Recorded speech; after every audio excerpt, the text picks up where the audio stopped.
Good afternoon, everyone. Welcome to our second cooking corner. I am Chef Lynn Wells, and I am looking forward to talking to you today.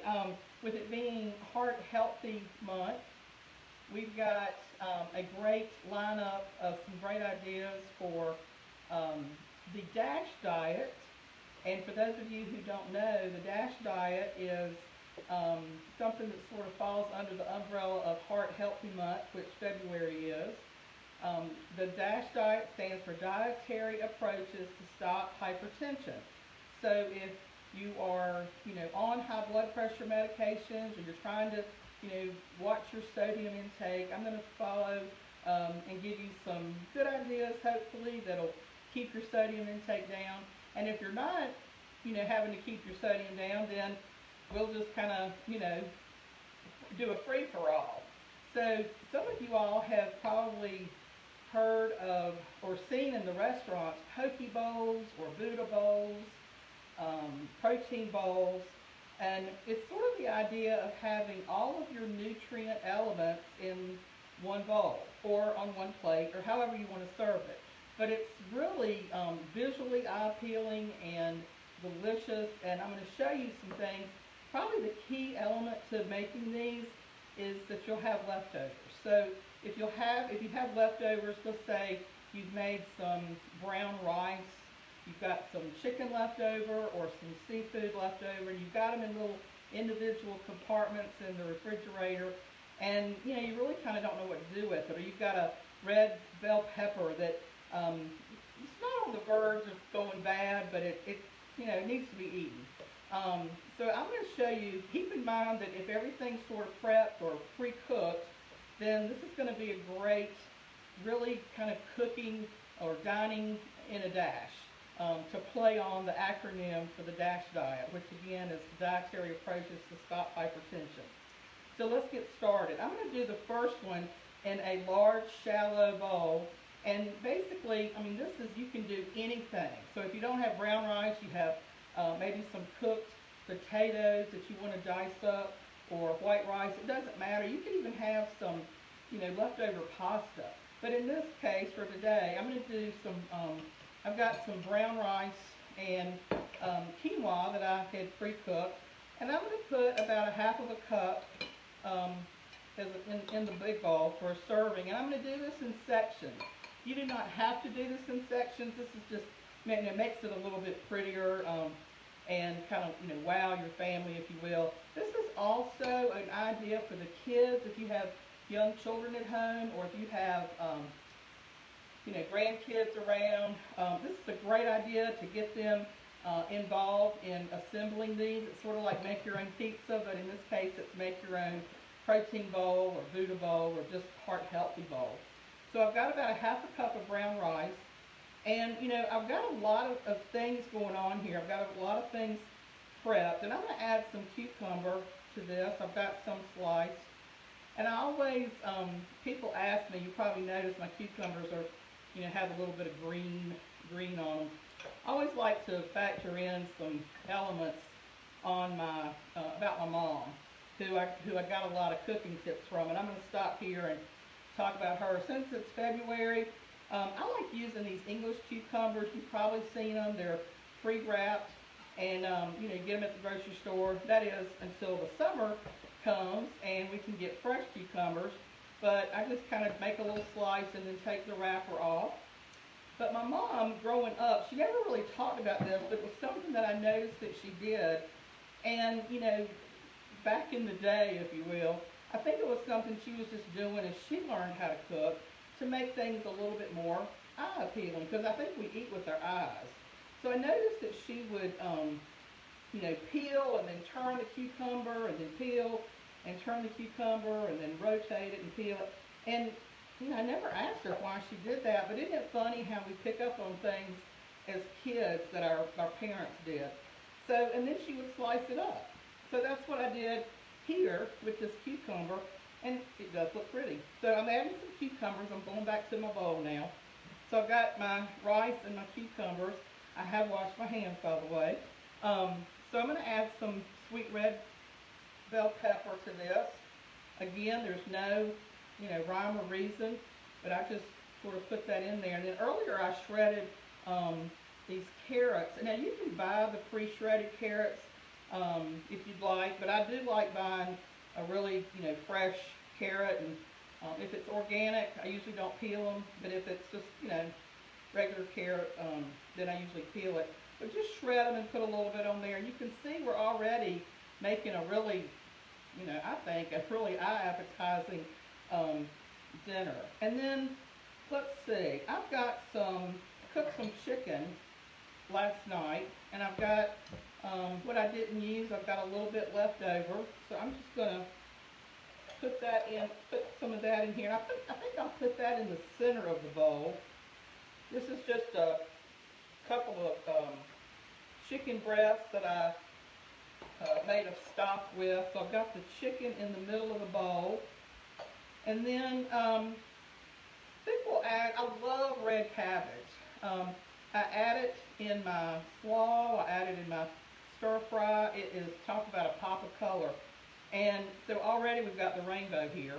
And then I think I'm going to add, let's see, we've got some red, oranges, just sort of like eating the rainbow.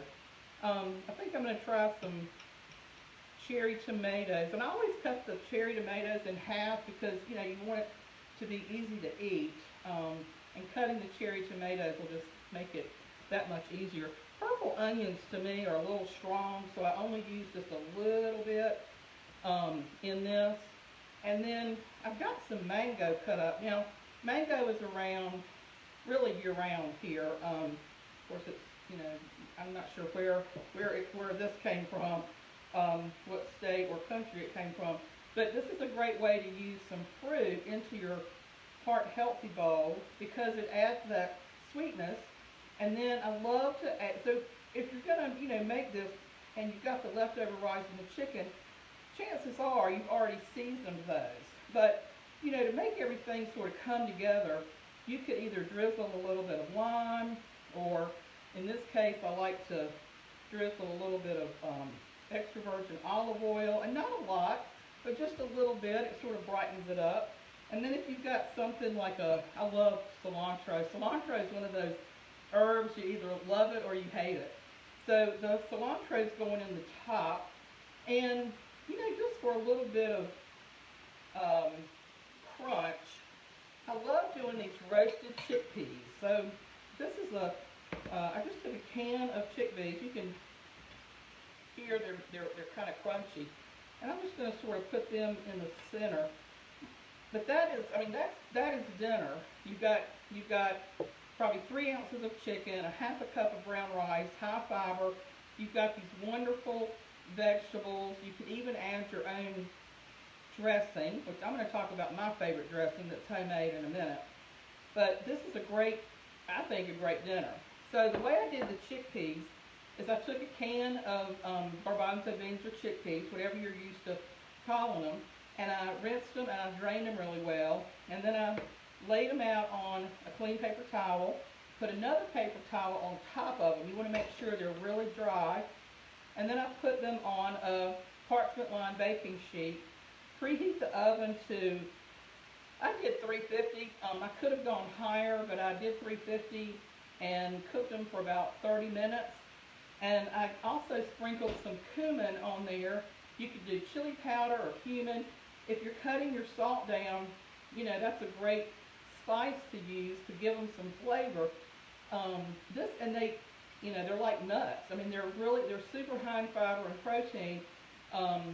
Great for vegetarian diets. Of course, this is one of the key ingredients for hummus, which I'm going to use in our next bowl. But that's it's a great snack to have around. Keep them in an airtight container, and you can snack on these or add them to your dinner, and they keep for a week or so in the refrigerator. So let's do another one. Let's say, I thought about a Greek salad. I love Greek salad like Buddha bowls, where you've got some green bell pepper and some feta and black olives and cherry tomatoes and those pepperoncini peppers that just, they're so sour, but they're so good. Well, all of those ingredients are super high in salt, so we're not going to do the Greek salad. But I did want to share with you a couple of things. So I'm sure this is the real deal. This is what it looks like in my kitchen. So last night before last, I cooked this beautiful piece of fresh tuna from the farmer's market, and I'm just going to take this out and use that as my protein instead of the chicken that we did in the last one. So this is a beautiful piece of ahi tuna, and I'm just going to slice this up. You can see I cooked it medium rare, and I'm going to set that aside. And for some unknown reason, I had like a half of a zucchini.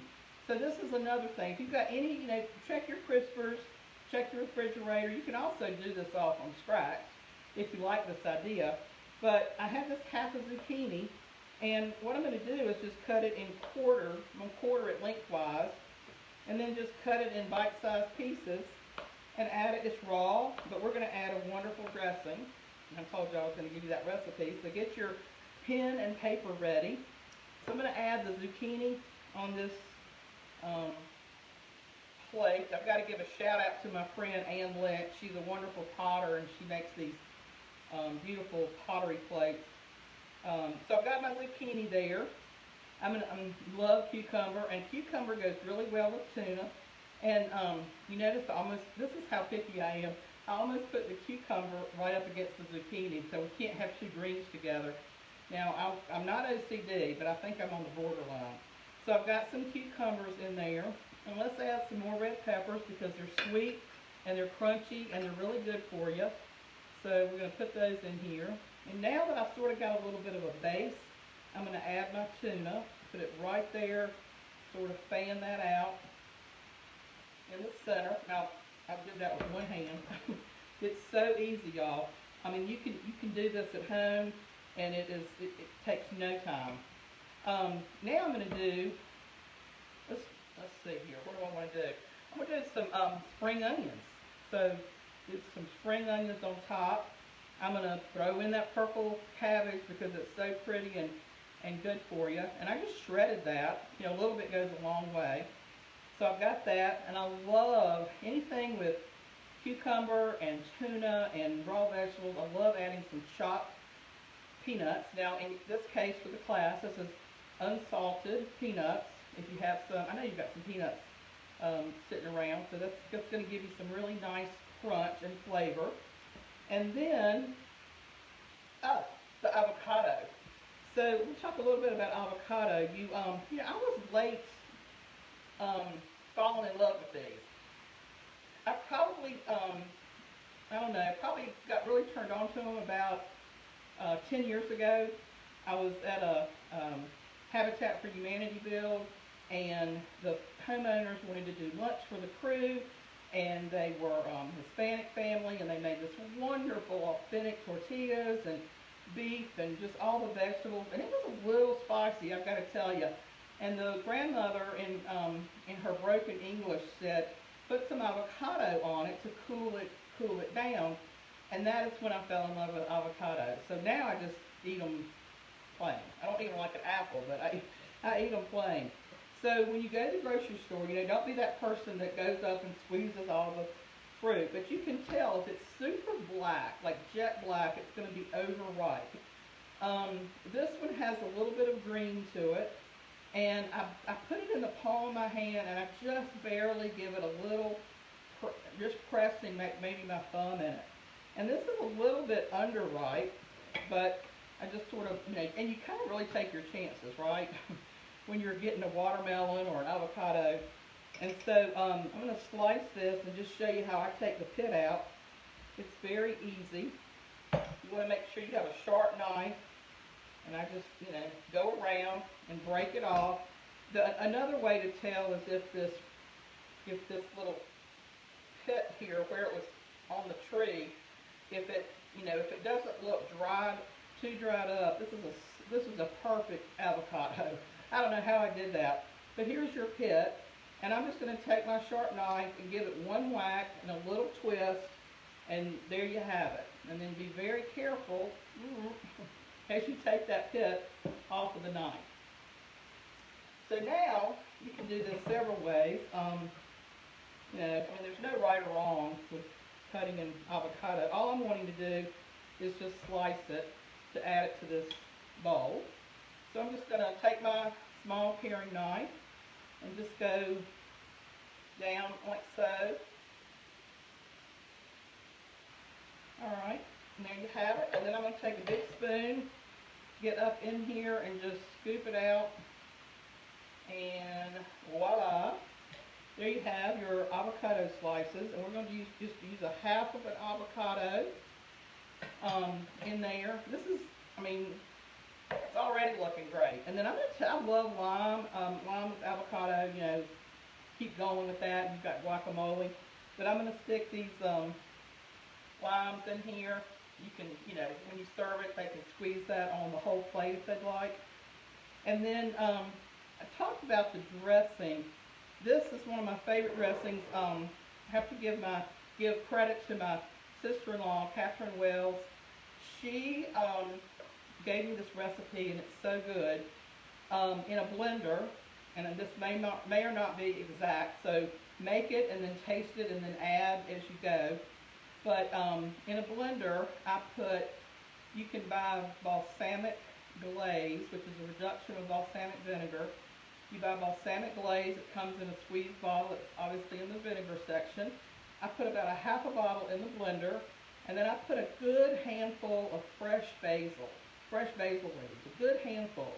And then I add about a teaspoon or two of ginger. I'm going to talk about that shortly, ginger root.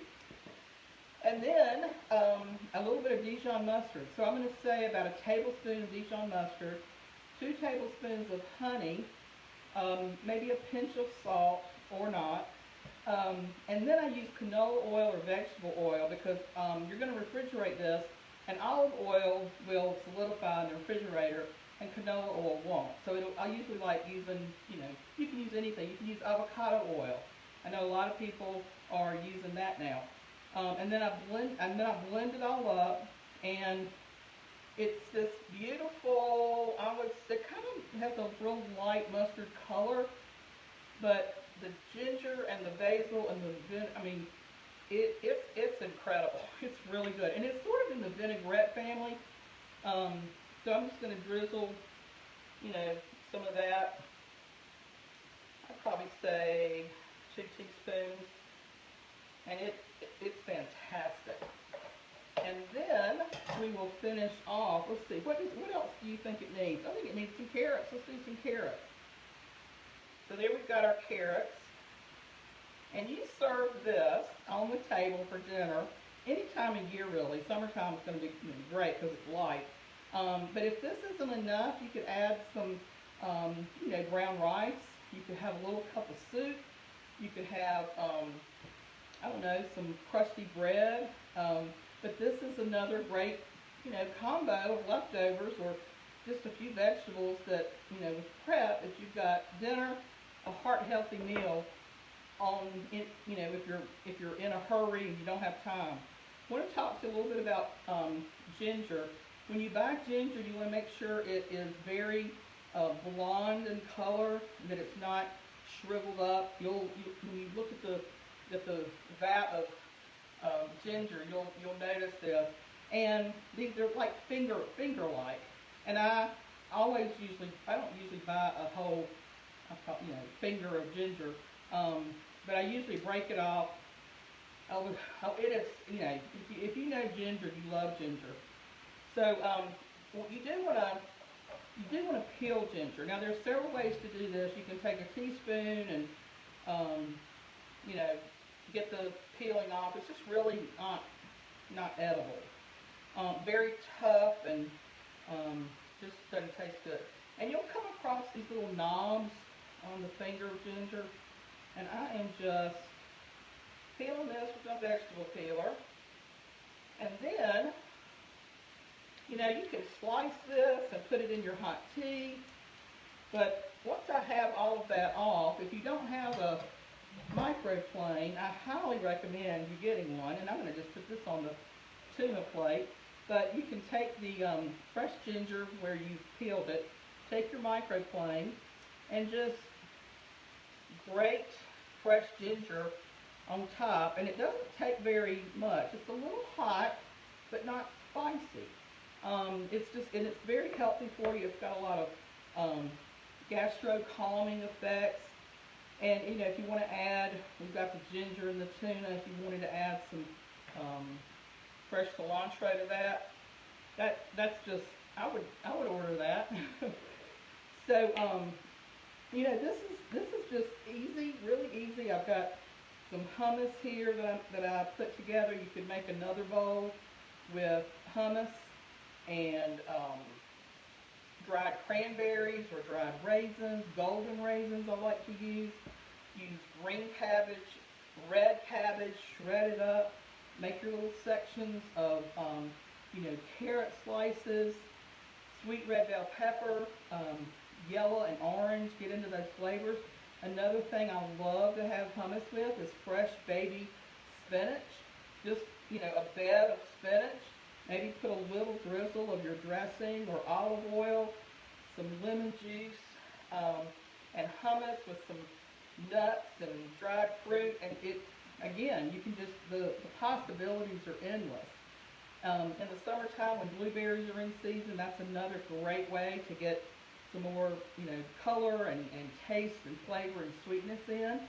And again, you can make these vegetarian, you can make them with meat. Again, another great idea is if you've got London broil left over for dinner, that's a great way to cut like 3 ounces, some slices in here.